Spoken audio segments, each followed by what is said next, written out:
Well, good morning, everyone. I hope everybody is having a great week, and I'm going to call to order the Civil War Historical Commission meeting for March 11th of 2021. When you please hear your name, say present. Steve Bacon. Present. Rich Buckner. Present.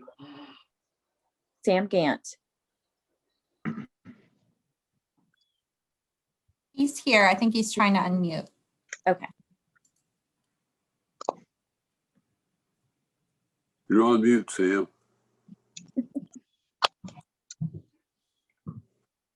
There it is. There it Okay. is. Hi. Hey, Sammy. Hello. Welcome. Sam is Thank here. you. Glad to see you all. Glad to see I you. had a my little friend. I had a little trouble finding it this morning. Okay. Well, we're glad you're here, Sam. Sam Huffman. Present. Eric Jacobson. Absent. Kelly Kautzman. She had told me she's having computer issues. Okay. Thank you. Pam Lewis. Present. Alma McLemore is absent. Mary Pierce. Absent. Clay Perry. Here. Bob Ravner. He is not going to be able to make it today. Okay, thank you. He is absent. Alan Sims. Here. Scott Beatty. Here. Tim Stillings. Is Tim here? No. No, Tim is absent. Okay. Megan Weisinger. Present. Blake Wintry. Is he No. as well? Okay. And Rachel Finch here. Now we'll read the resolution. Entertain a motion to approve resolution 2021-31, a resolution declaring that the Civil War Historical Commission shall meet on March 11th, 2021, and conduct its essential business by electronic means rather than being required to gather a quorum of its members physically present in the same location, because it is necessary to protect the health, safety, and welfare of Tennesseans in light of the COVID-19 outbreak. Would someone like to make a motion and second? So moved. Ms. Pam Lewis Second. made A second. and Mr. Sam Huffman made the second. When I call your name, please say yes or no. Steve Bacon, Yes. Rich Buckner, Yes. Sam Gant, Yes. Sam Huffman, Yes. Pam Lewis, Yes. Clay Perry, Yes. Alan Sims, Yeah. Scott Speedy, Yes. Megan Weisinger, Yes. and Rachel Finch, yes. The announcement for limited public access. Due to the COVID-19 outbreak, this meeting will be a virtual meeting.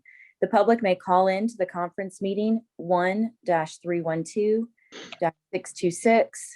1-312-626-6799, meeting ID 947-4841-7718, passcode 835552.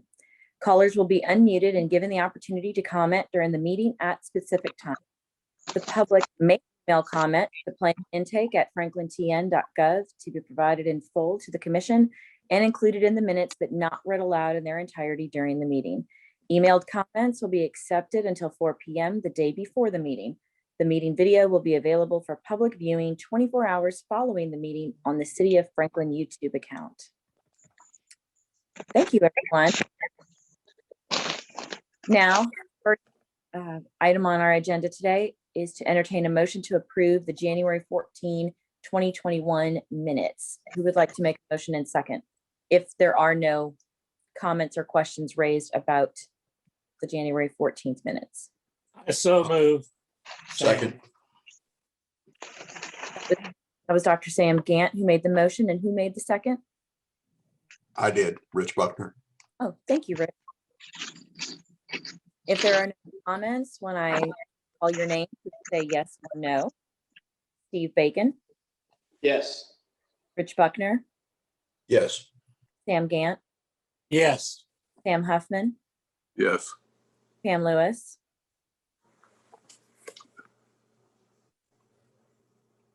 I know Pam is, Pam's on mute again. okay. Hey, Pam, Yes, sorry. There. That's okay. Clay Perry, Yes. Alan Sims, Yes. Scott Speedy, Yes. Megan Weisinger.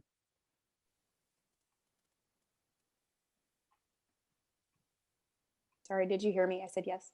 Oh, thank you. And Rachel Finch, yes. The first item on our agenda is to consider the Juneteenth marker proposal recommendation to BOMA. And Amanda, I think we have Miss Stacy Watson here. Yes, we do. Thank you very much for joining us, Stacy. The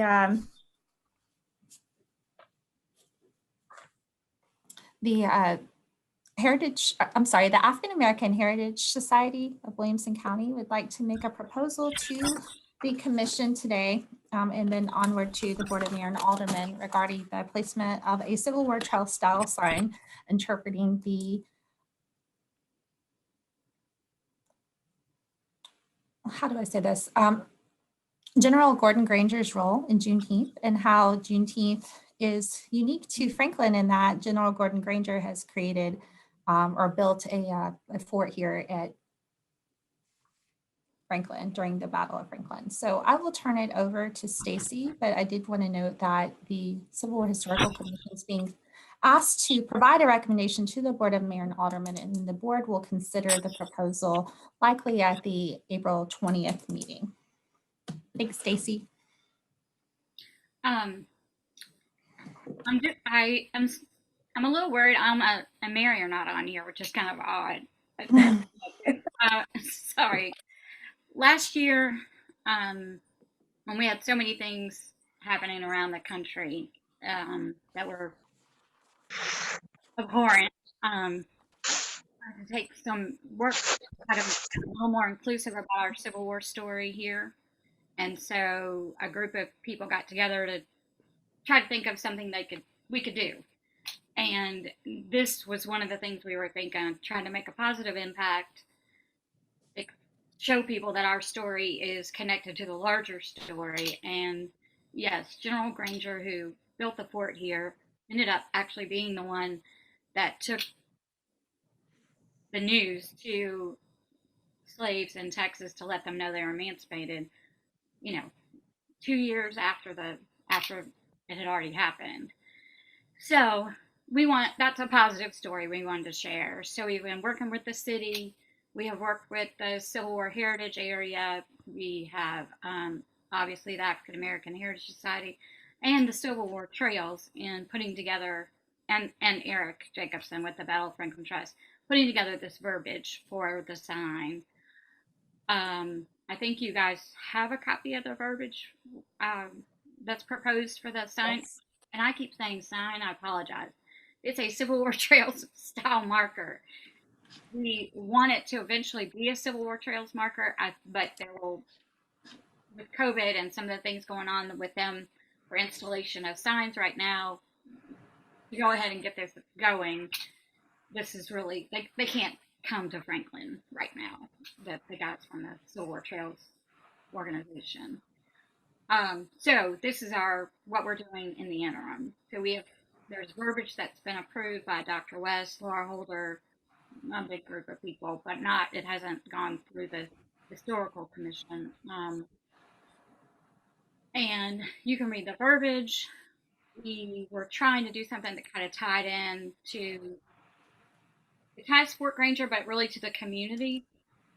Yeah, all facets of the community, so you can see the way it's worded. Our hope was that the marker would be placed on the side, Fort Granger, the Pinkerton side, where there's already a sign there that I think might be one that comes up to be renewed eventually.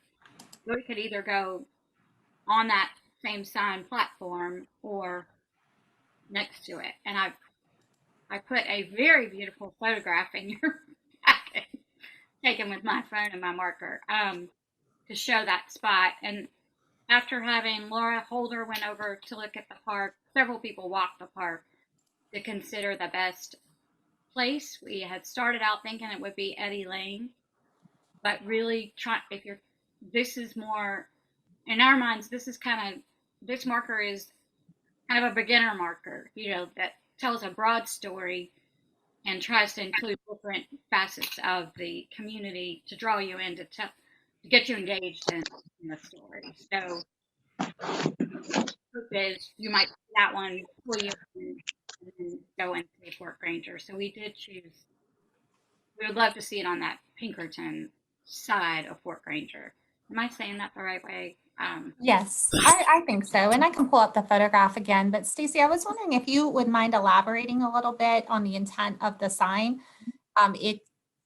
We have a couple different types of signs in our community. Some are, Pam, I hope you don't mind. I'm going to mute you for a second. I'm hearing a lot of noise on your end. Okay. We have a lot of signs in our community that are Civil War Trails style signs. Some are created by the Civil War Historical Commission, and then some are, where is that noise coming from? Okay. Some are created by the Civil War Trails, program, which is Drew Gruber out of Virginia, where that's based. And then some are created by Civil War Trails, but they're not maintained by Civil War Trails. They all have the same look that we're used to. I'm going to share the screen and show you what that is. But Stacy, I understand they're having some backlog in fabrication. So can you explain what the intent of what the sign is supposed to look like to be installed by Juneteenth this year? Please. The sign would look like the same ones like you already have on Fort Granger. So I think it would be a city sign.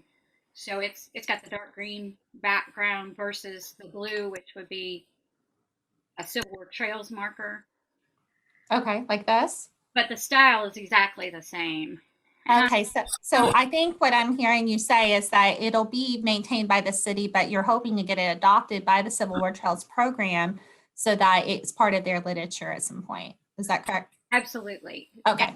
The main reason they can't travel for COVID for a long time, particularly Tennessee is not on their good list right now of places they can travel, which makes sense. I'm not going anywhere either. So I know too, because I worked on some of these, it feels like a million years ago, these original trails marker. I know some of them are due to be either replaced or moved.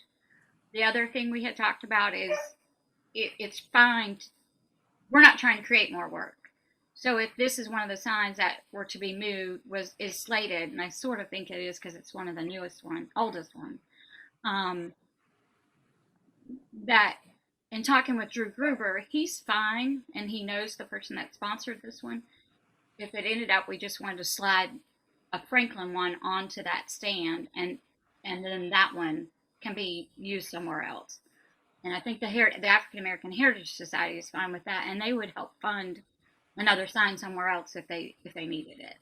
Because the idea behind this is and it's not just us here, about 5 years ago, the Trails program started trying to include more stories about African Americans, and this one is not only about African Americans, it's about Americans in general because it's about the Emancipation Proclamation. But for us, this would be a good start in this little area. I know we also have one over at Carnton, and I think there's some ideas about places, that could come up to move that. But that's an actual Civil War Trails marker. But yeah, I've talked to Drew a lot, and he's actually getting ready to do a workshop, a 101 workshop for the Civil War Trails program. So I'm sure if anybody wanted to participate in that to kind of learn, the things we learned 13 years ago that some of us weren't around, and it's kind of confusing. And of course, they haven't been able to come here as much as they usually do. So he's looking for some dates to do that. So I don't know if that's of interest to any of y'all. But yes, the idea is not to have this be a big, weird, different marker. This should fit seamlessly into what's already there. And kind of get us Franklin started. And I don't know all of y'all on this call, but I helped work on the original installation of the markers and the markers at the eastern flank, which are also a little bit different. So the thing that would happen with this one is, well, it would have the City of Franklin seal. It would, since there is a grant from the Civil War Heritage Area, typically, and I don't know how you guys have done this, if it's okay, they usually put their logo on that too, since they're funding it with First Bank. But that's not a deal breaker. You know what I'm Yes, yes. um, So just to help clarify for everyone, we have a lot of signs that look like this. And to everyone, they look like Civil War trail signs. It's more about who's funding them and if they're part of the literature or not. So what Stacy's saying is that it'll look exactly like this and it'll be placed next to this one. And if you need some help in figuring out where this is the bridge that goes from Pinkerton to downtown Franklin. So this, Okay. we're looking from the parking lot at Pinkerton Park, and here's the trail that goes back toward Fort Granger. Okay, great. Will be located there.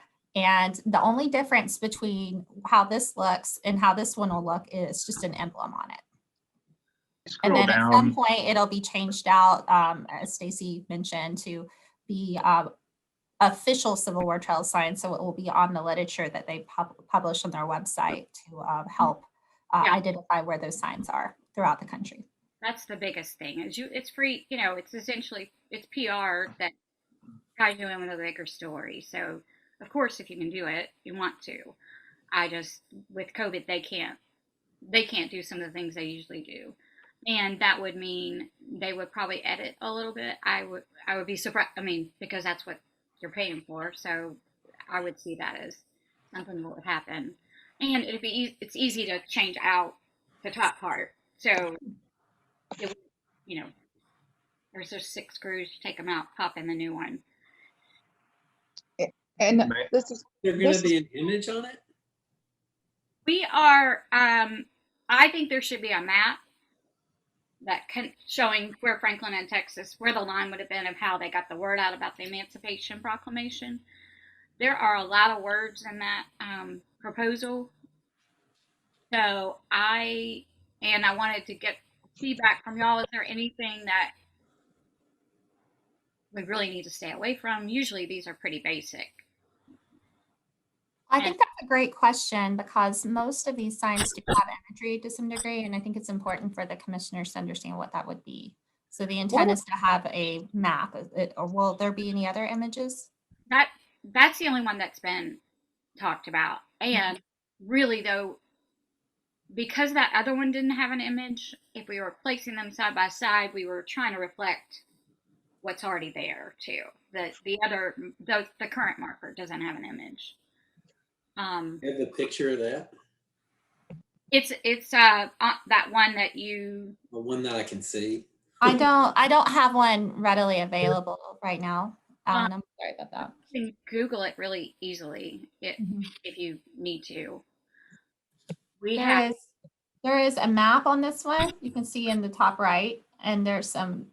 It's blocked out so the text is easy to read. And we have our resident Civil War Trails expert on the call, Rachel, and she might be able to speak a little bit more to how that's done. But I believe that what Stacy's saying is that there's a lot of language here, and so it may not be able to accommodate any more than just a map. And we certainly put that on thing, since we are hoping that we will have another go through with this eventually to get it on the trails, the official marker. I'm sure that they will have recommendations because they're very visual and they like lots of white space. So if you guys are looking at if you want to look up just the markers in general, civilwartrails.org, and the City of Franklin signs that were created by that group are all formatted the same way as the Civil War Trails sign. So you can kind of see how it matches up. And I really wanted to get some input from him, and then we kind of, from Drew Gruber is their executive director. Excuse me, you had said that the Civil War Trails group has not reviewed this language. They have reviewed language. Are they okay with the language? They're okay with it. It would go. What they would do is add more to it. If they would if it's part of theirs, they would add more connectivity. So it's really part of what they do is add more context. And Rich, we'll bring that back through the commission again if there are any edits that are substantive and not just moving information around. I would imagine it would go through because they're getting some new information about emancipated slaves, about slaves, all different things that were happening during the Civil War. And so my guess is that with some of the new information they're gathering, they would, in 2 years or a year or so, they're going to have some things that we may not have access to. And so, we would definitely have to do another review process. And I think that the reason they'd like to move forward on this, Stacy, if you don't mind commenting, is that they'd like to have this sign installed in time for Juneteenth this year. Right. That was the whole intention. You've got all this unrest and things happening nationally. And Franklin usually does a pretty good job of trying to, stand firm and do things the right way, be inclusive. And so that's really how it started is how do we expand our local Civil War story, because we only have one marker that even talks about African American history, one trails official marker. Can I say one thing? Hello? Yeah. Can you hear me? Yeah. I wanted to just make one suggestion, Stacy. I'm wondering if it would be possible to have a photograph of Gordon Granger on the sign, so you see the man. That's definitely possible, Pam, because there is an image of Gordon Granger on the Civil War Trails marker that currently sits right outside the accessible entrance to Fort Granger on Eddy Lane. So that is possible to put an image of Gordon Granger. Pam, you're muted, so I can't hear what you're saying. Hello? Hey, Yes. I Sorry. didn't hear what you said after Rachel spoke. Yeah, Mary, I just texted Mary and also Alma to get on this call, and Mary keeps trying to get me to send her the link, and I can't do that and keep talking to you guys.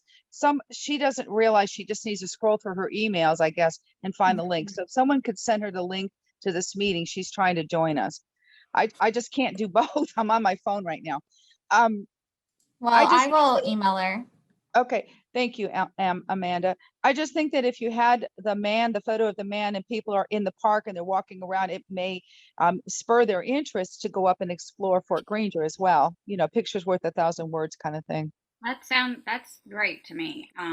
What do y'all think? And I know in talking to Alma, Juneteenth is the 19th this year, and they had planned to do the dedication if this moves forward at 12 o'clock. Yes, they have an event planned. African American Heritage Society has an event planned at Pinkerton, on the Pinkerton. At Pinkerton, yeah, not at the Macklemore House, obviously, this year. I just think the sign needs more pizzazz than just words. Well, Rich, the signs, speaking from someone who used to write Civil War trail markers for the heritage area, the signs always come with at least 2 to 4 images as well as the text. Yeah. Okay. Yeah.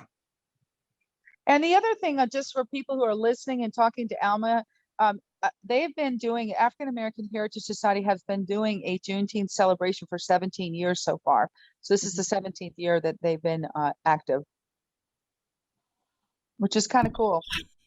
It is cool. I think I've done 17 cakewalk. Yeah, right. Does anyone have any questions about the language on the sign that's proposed that I have shared on the screen? And just as a reminder, Stacy mentioned that this was written by Eric Jacobson, one of our commissioners, and it was edited and approved by the state historian, Dr. Carol Van West, who's also the executive director of the Tennessee Civil War National Heritage Area, which is sponsoring the sign in part with First Bank. I have one comment. Am I on? Sam Gant. The term union, I think that with a comment some months ago that Eric made, it'd be more accurate to say U.S. instead of Union on the troops. It Oh, says Union troops abandoned the fort. It should be US troops. when Oh. it I is- agree. I agree with what Sam is saying. For language consistency on the marker, you see Union troops abandon the fort. Next sentence is Fort Granger was a location of federal artillery. I think there should be some discussion, perhaps not by us, but we can definitely recommend one Consistency. consistency with the marker, whether it's US or federal, but shouldn't be Union and then federal artillery. That's confusing. okay. US is more accurate. Mhm. I really think that was a grammar thing more than a, so that it didn't say U.S. General Gordon Granger, U.S. troops. Yes, Mhm. exactly. Yeah, that's an easy, Yeah, those are easy fixes. I'm just gonna say, I like it. And we can continue the conversation. I was just gonna make a motion to support the sign, the verbiage with the potential change to consistent language around, nomenclature for the troops. And then the addition of the photo for General Gordon Granger and a potential map. I think those are the things we've discussed. And Thank I you. was second.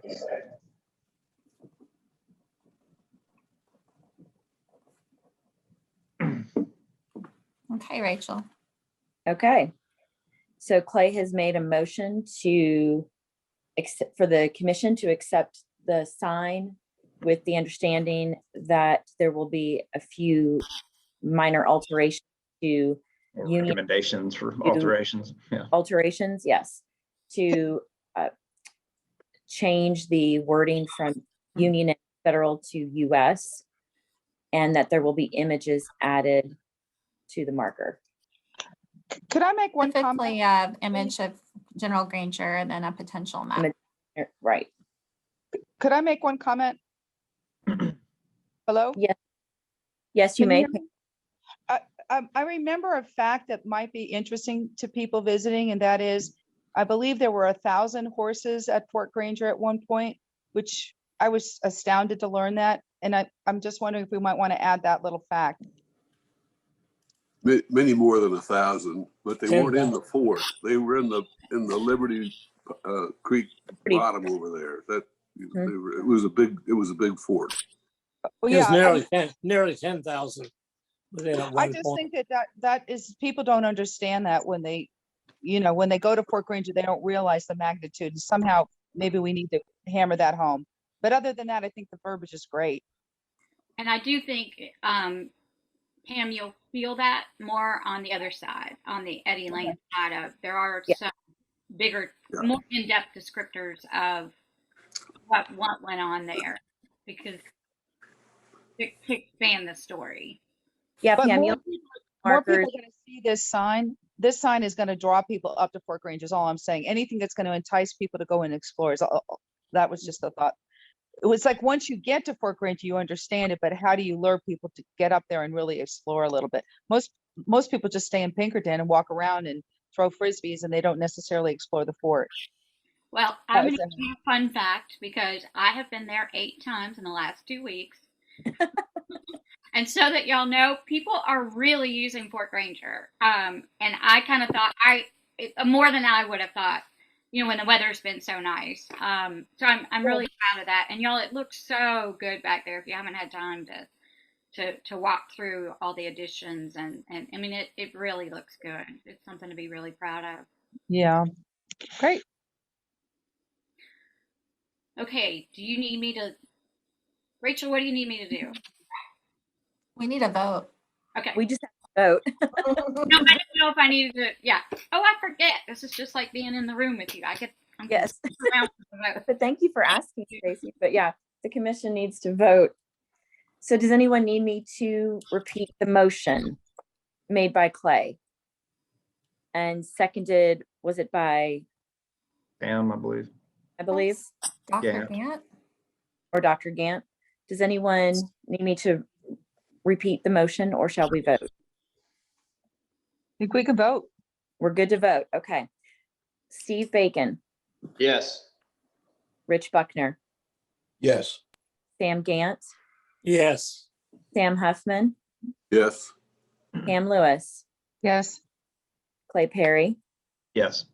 Alan Sims, Yes. Scott Speedy, Yes. Megan Weisinger, Yes. and myself, Rachel Finch. Yes. And Rachel, we do have Blake and Mary. Mary, you're muted. joining us. Mary's muted. Oh, Blake and Mary are muted. Shall we let, Yes. Sorry, I was late. Sorry, I was late. that is okay. Hey, Blake. Hey, Mary, how are you? I'm good. So Mary and Blake joined and have both said yes to the motion to accept the sign with the alterations for the language from Union and Federal to US, and with image Rachel? include Granger and the map. Rachel, Yes. it's really to support the sign, right? We're not really accepting it or anything, right? Yeah. The motion was to support To Right. support, the effort. Yeah. yes. Yes. But, so you know, that, basically as is with the, Mhm. recommendations for alterations. so the next step will be, and congratulations, Stacy. The next step will be to go to the Board of Mayor and Aldermen to submit the proposal. So the African American Heritage Foundation will be doing that, and I will be assisting them with getting that on the BOMA agenda, and I believe we've slated that for April 20th. So if anyone wants to be tuned in for that meeting to be able to speak to it, that's certainly something you're welcome to do, and I can send you information about that as it becomes available. The intent will be that it will be on work session and voting the same night, but I can't guarantee that at the moment because they would like to have some fabrication time to get it installed in time for June 19th. Stacy, you have anything else? All right. Thank No. you so much. So much. I appreciate it. Thanks, Stacy. Thank you. Thanks, Stacy.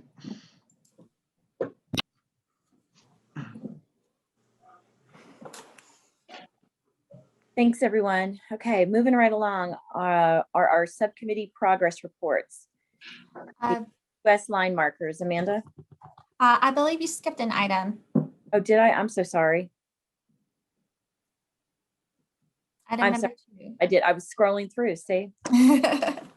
I normally print it out, and today I didn't print it out. I'm going through my laptop, so my apologies. Consideration for the rules and regulations for city and rest haven cemeteries.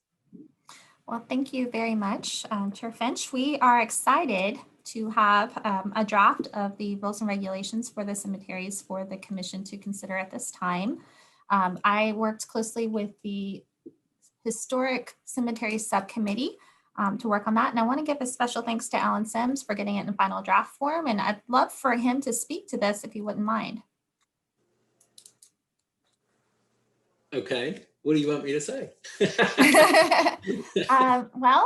is a request from the subcommittee. So I'd love for a subcommittee member to make the request to the commission and not just staff. Oh, okay. Okay. So as Amanda mentioned, we've actually reviewed this several times, and this is our final draft for the rules and regulations that would be, a sign would be at both entrances of the cemetery, Amanda? Or we haven't decided that yet. Right, we haven't decided that yet, but I believe that was the intent of the subcommittee, and we're still working through some things at the city level to determine, the best location. But the intent would be that it would be either one or both, and that it would be a sign design that would be approved by the Historic Zoning Commission at some point.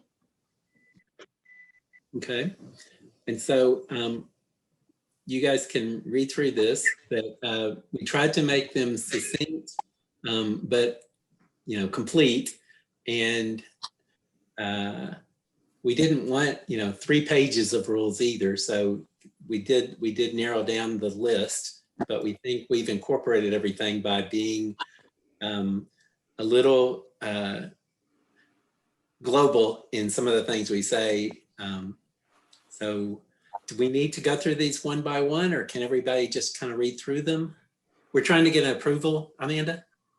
Well, yes, we would like to take this to the Parks Department and the Law Department for consideration. So this would be a recommendation to move forward with the item. Okay. And I did send this out early on, so unless anyone wants to ask about specific ones, I don't know that we need to go through each one. by I one. have a general question, if I might, Amanda.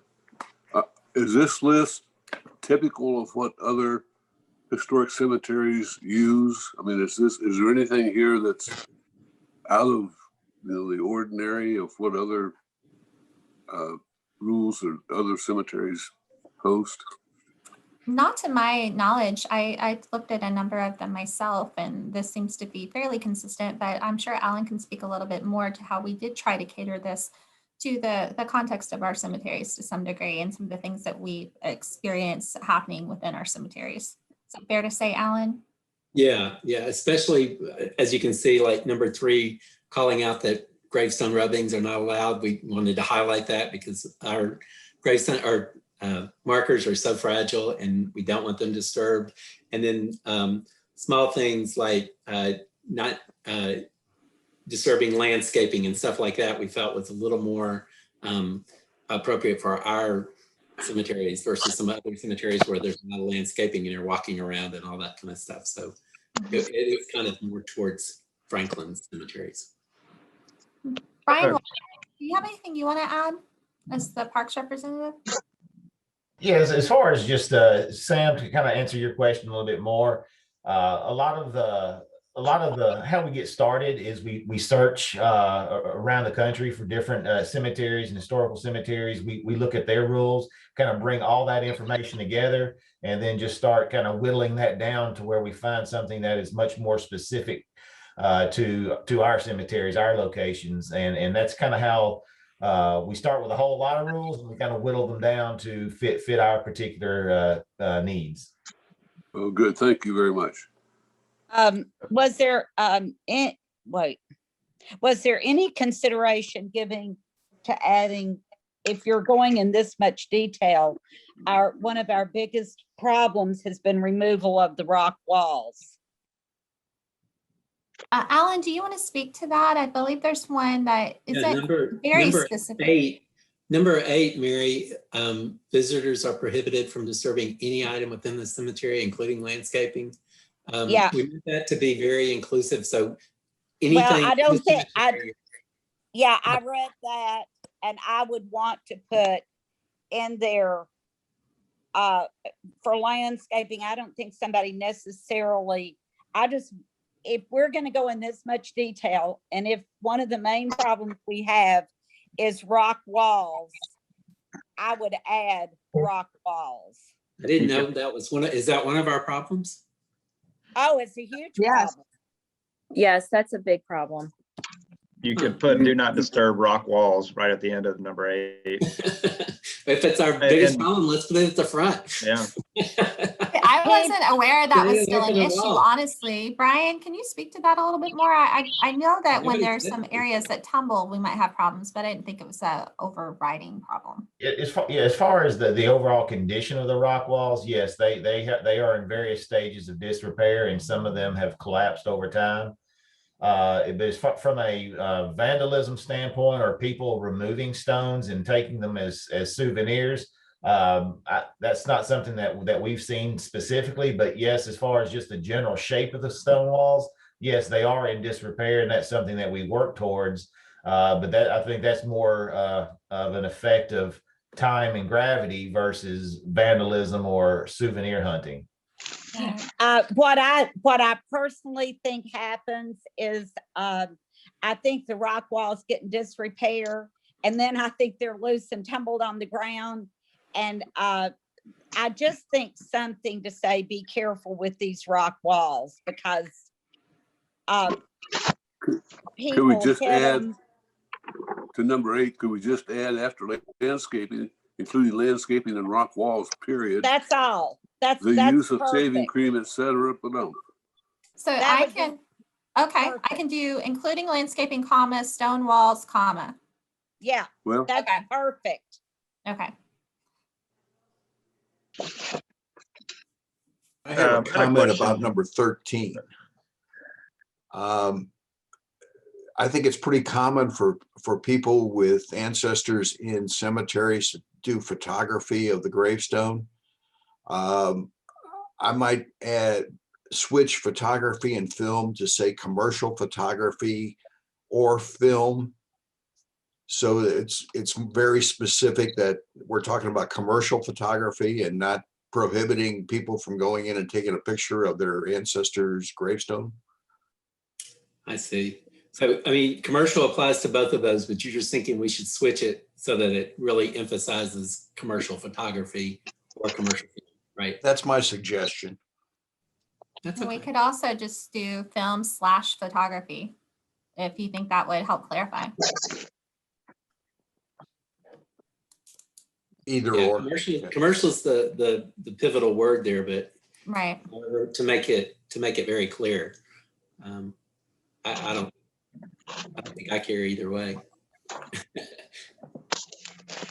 Yeah, I think film insinuates that it's commercial.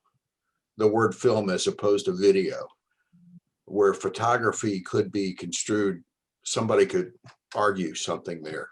So I think switching them is fine then. I had a question about number. I know we discussed this in committee, and I think I missed the last meeting, so I was curious where we landed or what the greater group thoughts were on number 11. I know it opens with military flags, and then it ends there with, I guess the most vague term is going to be offensive here, especially in light of maybe the climate we're in. What offends one and doesn't offend another, and specifically since we have Confederate graves. Obviously, my assumption is that Confederate battle flags are still allowed, and obviously you still have to get approval, or other battle flags, on or other military flags. I'm just curious where. I know we even have some Revolutionary veterans that are buried in both cemeteries, and even those flags can be considered offensive. Some. So what's the general understanding? As long as they're military or approved by the city. We struggled with that a whole lot, the verbiage of how to call that out. We wanted veterans. Obviously, we wanted veterans to be able to be recognized. Right. And so we struggled, and we kind of came up with military flags. Yeah. That was our generic term. Yeah. If And you have I a think that's better great. suggestion.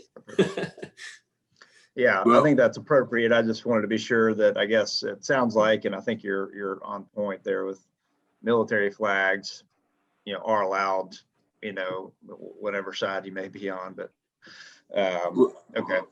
Would it help clarify and focus the intent if the language said military flags for veterans no larger than 18 by 12, et cetera? The idea being is you put one up for veterans and not other people.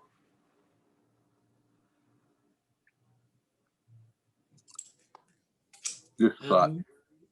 That wouldn't be bad. I mean, I guess you how would, I'm just curious. I think we had this that? discussion. At what point are you infringing on, freedom of speech and expression rights? Even if it's not a veteran. And again, I'm not taking a stance on either side, other than taking a stance for freedom of speech, right?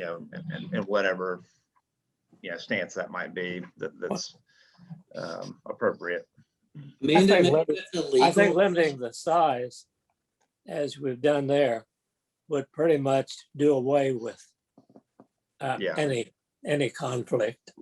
Anything, obscene. Say that again, Sam. I'm sorry. I think the size of the flag would help eliminate any difficulty, because if a person is doing one, putting the flag in there specifically to accentuate their stand, putting on a non-military grave, it will be a flag larger than a 18 by 12. And I think that in itself will help. Will virtually eliminate the problem of a Confederate flag being placed in an offensive manner. Yeah, and, unfortunately, I think there's, this can, it's an evolving conversation I think we're having in the country, and people are certainly, allow their stances on either side. We've seen even the Betsy Ross flag, be offensive to some, and that's their right to be offended. But at the same time, it is a military flag, revolutionary. We do have Revolutionary War veterans as well. So just something that allows everybody. But I think you covered it. I just wanted to be sure. I know we've had some dialogue, but want to make sure we had the dialogue here. I think the military flags, covers it, I think, pretty well. Okay. That's the intent. I would ask on number 7, we don't allow consumption of alcoholic beverages anywhere in the town. I don't think, I'm trying to think, in just general public areas. So is number 7, I'm just asking, is it covered just by the city in general? I think that's a good question. And the subcommittee wanted to put everything that it felt was important together. And again, we'll probably take this to Parks team and then the law department to make any recommendations on edits. So that may be one that, like you mentioned, Mary, gets removed because it's an understood thing. Unless this somebody wants to make a motion to remove it. Thanks. I'm good with it. Other people deciding that because they'll have more information.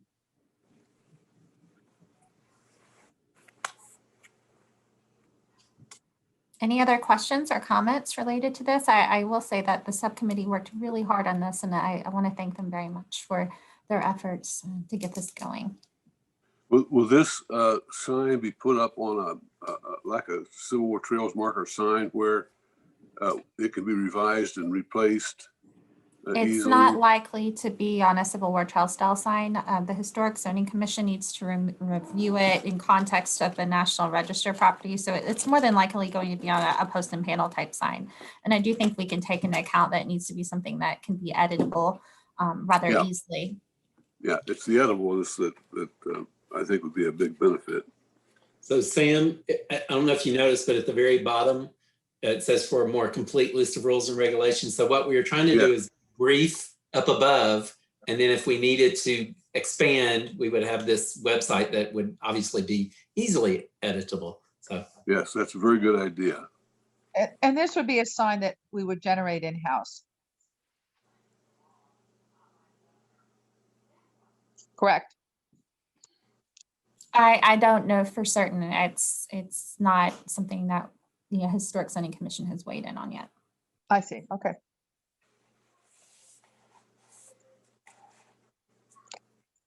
And say that, in light of our historic district design guidelines, it would be applicable. It would be more eloquent looking than a typical street directional or wayfinding sign, if that's helpful.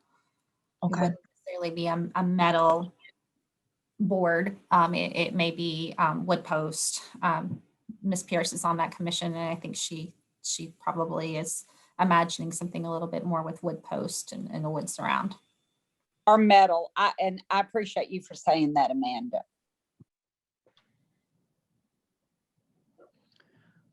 Motion to approve the signage and rules as presented. Were there any amendments? I think we corrected on the fly. I can read those and you can reference them if you'd like to. Okay. Okay. A couple of them, number 8 to add stone walls to the list, and number 13 to switch the words film and photography to be more clear. Okay, so motion to approve with those 2 amendments or recommendations to amend. Second. I think I heard Pam first. Did you, Rachel? I heard Pam and then I heard Sam Huffman. Okay. All right. You guys ready All for right. vote? All right, when I call your name, please say yes or no. Steve Bacon, Yes. Rich Buckner, Yes. Sam Gant, Yes. Sam Huffman, Yes. Pam Lewis, Yes. Clay Perry, Yes. Mary Pierce, Yes. Alan Sims, Yes. Speedy, Yes. Megan Weisinger, Yes. Nick Wintry, Yes. and Rachel Finch. Yes. Thank you, everyone. Thank you. So now it's for our subcommittee progress reports. All right. US line markers, Amanda? Yes, thank you all very much for your continued work on this. I hope you all received my email that I sent out a couple of weeks ago regarding the status of the subcommittee meeting agenda. I apologize for the change in the schedule, but because we do have some unanticipated staff shortages at this time, we'll be continuing to meet as I described in that email. But the U.S. Line Marker Subcommittee is ready to present its proposal to BOMA.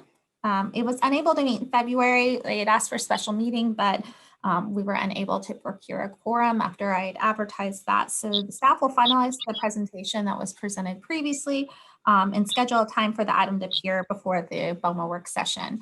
I believe I'm going to try to time that as April 20th as well. It'll be on the same docket as the Juneteenth sign that AHS is trying to seek approval for. A representative of the subcommittee will need to be present, and I believe that'll be Dr. Gant and Chair Finch to speak to actually present the proposal and to answer any questions related to that. So I have contacted the both of them, and I believe they're willing to do that. So we're excited about that moving forward. Any questions?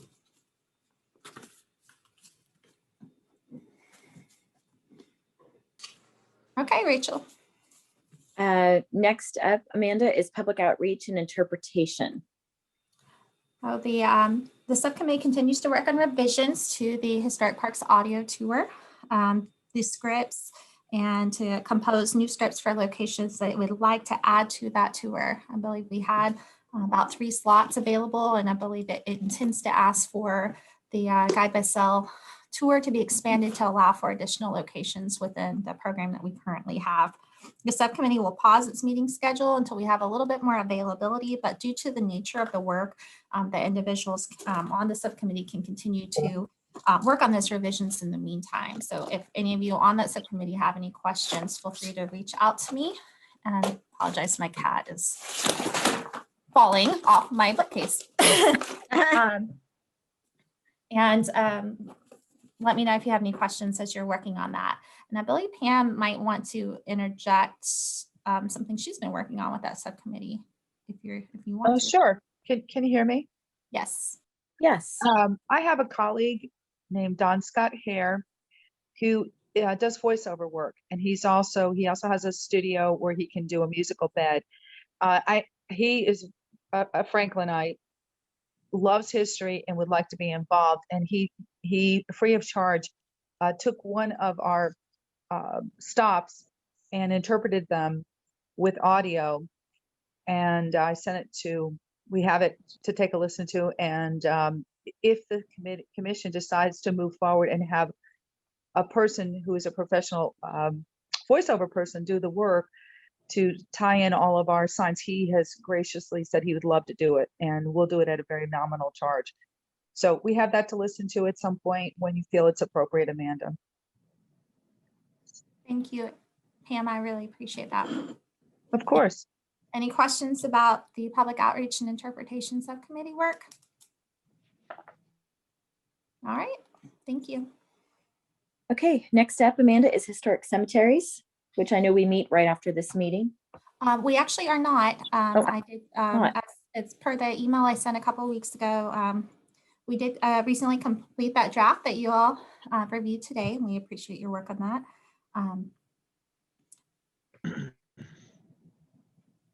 the subcommittee will pause its meeting schedule till we have a little bit more staff availability to accommodate. But I do continue to encourage you all to reach out to me with any questions. We did have some priorities lined by the Historic Cemetery Subcommittee that Brian and I continue to work on. One is hiring a ironwork consultant to assist with some of the work that has been identified as needed in city cemetery. That is being funded in part by the Federal Preservation Grant administered by the Tennessee Historical Commission. So we're continuing to work on that.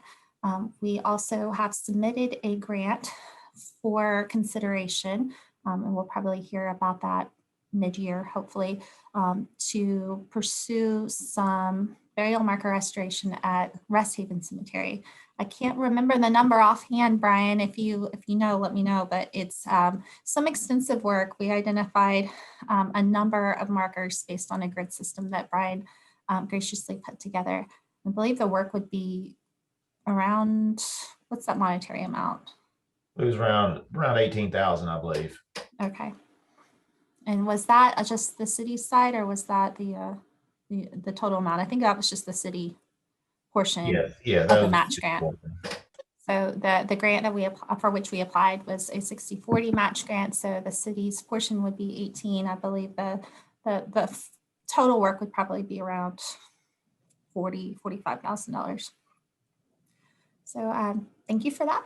Do you have any questions? All right, thank you. Do we have a timeline for that at all, Amanda? We don't at this point. I submitted the grant application by the deadline at the end of January, and the state will review based on its process. They did mention to me that they try to get those out, the award notices by June, but then it does take some time, considerable time after that, for them to develop all the applicable contracts to submit to the city for its review and signature. So it may be closer to November before we're able to actually move forward with either an RFP or a purchase order to hire somebody. Assuming we're approved, and I am keeping my fingers crossed, and you guys too. So the work would probably not even happen until 2022 then, right? The way that they're written is that the work would be completed by the end of September next year. So yes, that's correct. Okay. Any other questions? Okay, next up is Rich with Wayfinding Signs. Hi. We continuously make progress with the committee. The committee has been really working well together, and I'm really pleased, and I think Amanda is as well, and I think the whole committee is very pleased with the progress we've made in the last couple of years. Right now, we're meeting with city departments and others to get some firmer direction and advice on signs as we start to move to a process of getting approval, both from the commission and then from BOMA. We're working to finalize the locations of signs, the verbiage on the signs, and then other symbols that go along with the signs, such as the visitor center, parking, public restrooms, ADA accessibility, and that type of thing to go with the signs. We're continuing to move forward with the intent of being in front of BOMA by the end of the year. So things are progressing very well. Are there any questions? Okay, Amanda. Thank you. Now we have the Parks Department updates. All right, well, just a couple things we have. Number one, with the warmer temperatures we've had in the last week, just all the parks in general are seeing a lot more activity. And so that's good news. We have now, since it is also warming up, the Evening Rotary Club, they're beginning to want to get started again from a cleaning. The headstones, continuing what they started last year out at Rest Haven. So as soon as we get a little bit warmer temperatures and some nice days, you'll start seeing some more activity out there. Then also out at Eastern Flank, we have 2 sections of trails that kind of go out through the meadow areas. The concrete is being replaced. That project should be wrapped up this week, so there'll be some repairs out there. That's all I have for now. Hey, Brian. Yes. Actually, Patrick sent out an email to the Rotary Club, and we're going to start this weekend. Okay, excellent. Wow, great. That's great. Do you mind giving everyone a brief update on what the Rotary's done? Because I know that there's been some work since the last time we met, and it's really impressive and very much appreciated. So I'd love for you to give a public update. Me? If you don't mind, I think you're the Oh, only sure. person here on the I wasn't Rotary. sure if you were talking. I'm not sure that we've done anything since the last time we met, but last fall we did work all the Rotary clubs. It wasn't just the Downtown Franklin Rotary Club. We included the other Rotary clubs as well. And I believe the figures that I heard was we had actually cleaned 3/4 of all of the markers at Rest Haven before the weather got bad last year. So that's where we've left it. I don't think we've done anything since then, but now we're going to start again this year where we left off last year. That's really impressive. So yeah. the plan is to finish Rest Haven, then move over to City and to Sant, correct? Yes. Mm-hmm. I have a question for Brian. Brian, on those markers for the trench line and for the unit marker by the old BGA, is there any progress on relocating those 2 markers?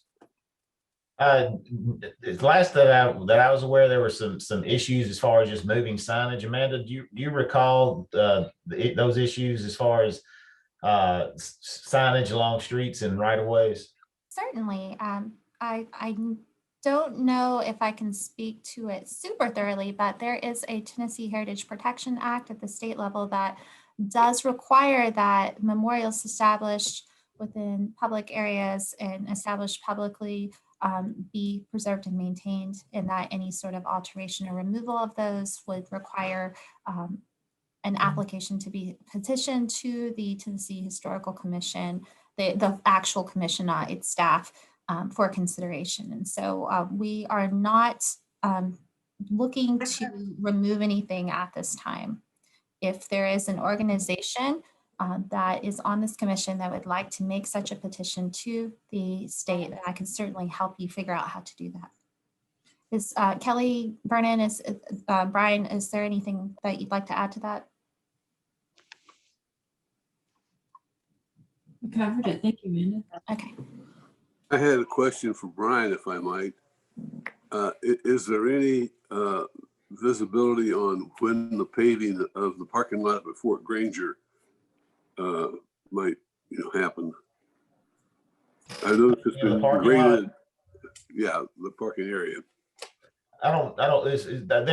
We had a the kind of asphalt spoils from other areas that were installed out there, but as far as an actual paving, I don't know that that's in the works. Okay.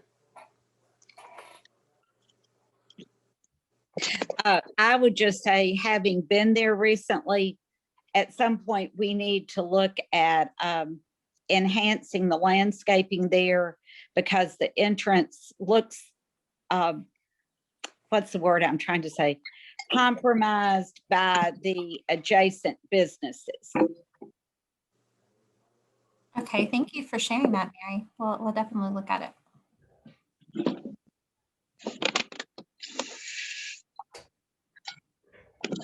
Brian, did you have anything else, or does anyone else have any questions for Brian? I don't. Okay. All right. Thank you, Brian. Okay.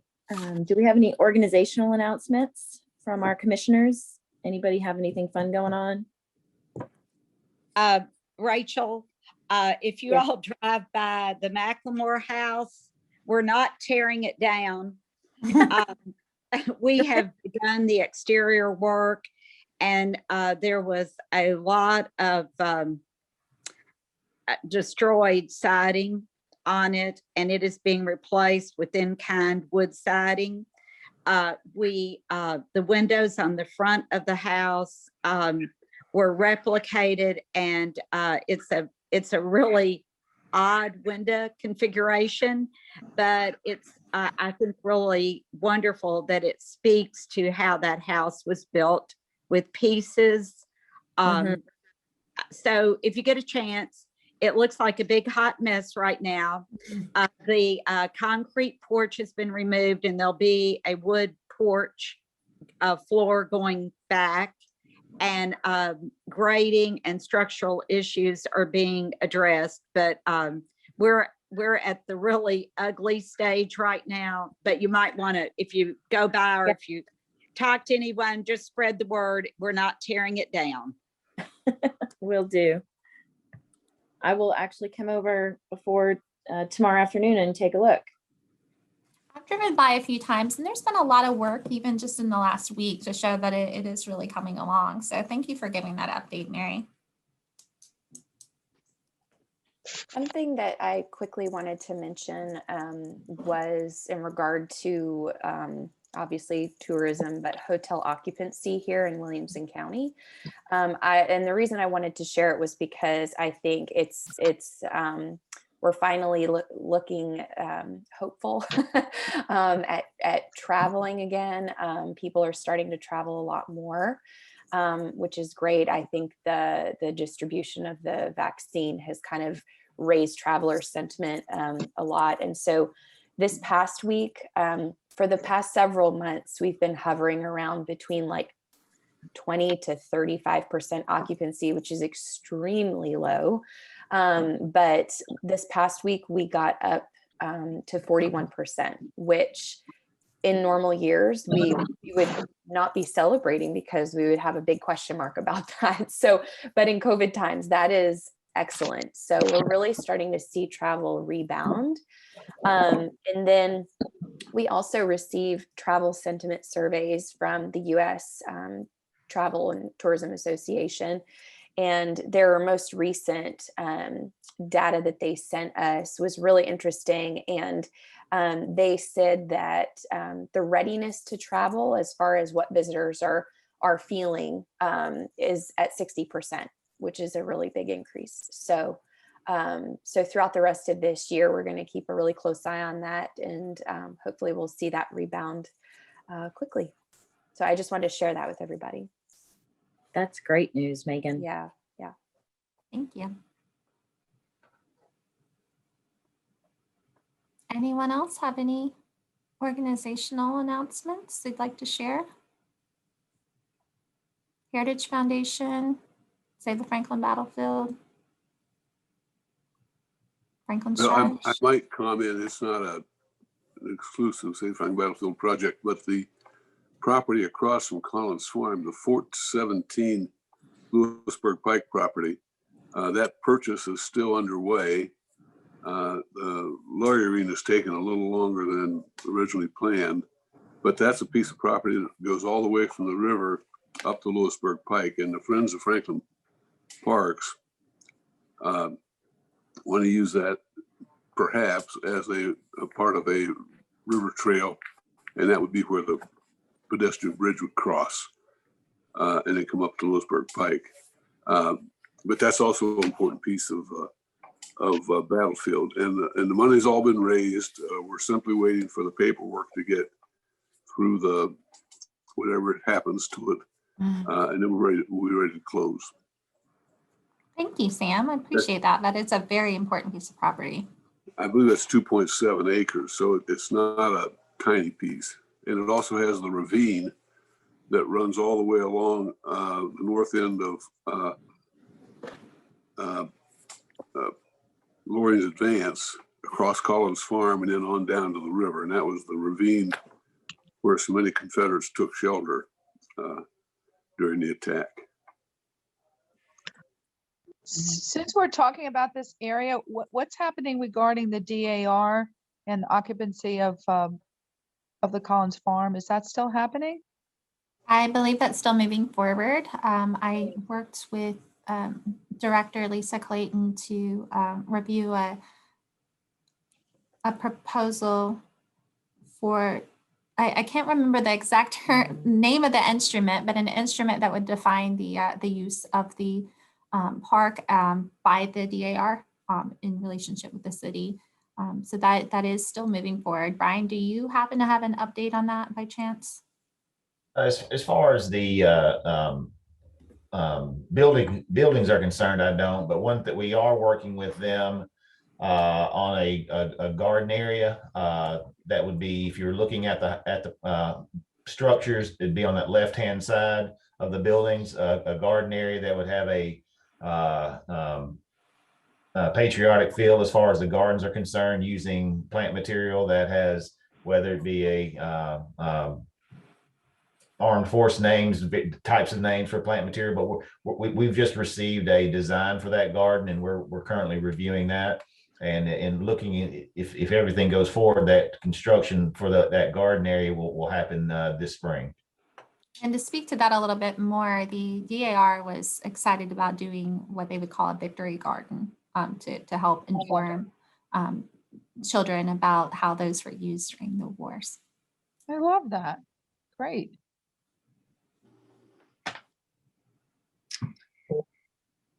All right, Rachel, I think that might be it. All right. Well, if there aren't any other comments or announcements to be made, then I think we can entertain a motion to adjourn our meeting. Would anyone like to make a motion? And second? So moved. By Rich. Thank you. Again, Ms. And who Clay? was that Clay? Okay. Yes. yes, Clay. I thought it was you. All right, when I call your name, please say yes, unless you want to keep holding on the line and then say no. Steve Bacon, Yes. Rich Buckner, Yes. Sam Gant, Yes. Sam Huffman, Yes. Pam Lewis, Yes. Mary Pierce, Yes. Clay Perry, Yes. Alan Sims, Yes. Scott Speedy, Yes. Megan Weisinger, Yes. Blake Wintry, Yes. and Rachel Finch. Yes. Thank you, all everyone. so much. Great meeting. Have a Thank great you. Wonderful week. Happy St. Patrick's Day. Happy Bye, St. Patrick's everybody. Day. Bye. Bye.